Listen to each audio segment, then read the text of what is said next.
আগামী রোববার পবিত্র ঈদুল আজহা। এ উপলক্ষে দেশজুড়ে হাট বাজারে চলছে কুরবানির পশু বেচাকেনার ধুম। ক্রেতাদের আকর্ষণ বাড়াতে বড় আকারের গরুগুলোর বিভিন্ন নাম রাখা হয়। এবারের ঈদে আলোচিত হচ্ছে হিরো আলম এবং জাহিদ খান নামে গরুর নামকরণ। এ বিষয়ে এবার কথা বললেন ঢাকাই সিনেমার এক সময়কার জনপ্রিয় নায়ক ওমর সানী। মঙ্গলবার মধ্যরাতে ফেসবুকে নিজের একটি ছবি পোস্ট করে ওমর সানী লিখেছেন, পবিত্র কুরবানির গরুর নাম কারো নামের সঙ্গে মিলিয়ে নামকরণ ঠিক নয়, এটি ইসলামের সঙ্গে যায় না। তিনি পরামর্শ দিয়ে আরও লেখেন, আফ্রিকাতে কিংবা বাংলাদেশে কিছু হায়না আছে, তাদেরকে ওই নামগুলো ট্রান্সফার করেন।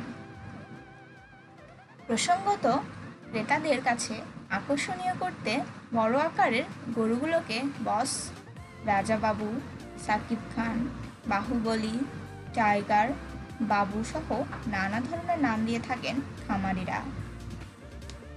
এই ধারাবাহিকতায় ব্রাহ্মণবাড়িয়ার নবীনগর উপজেলার লাউরাফপুর ইউনিয়নে হাজিপুর গ্রামের খামারি ইউনুস মিয়া নিজের লালন পালন করা একটি গরুর নাম রেখেছেন জাহেদ খান।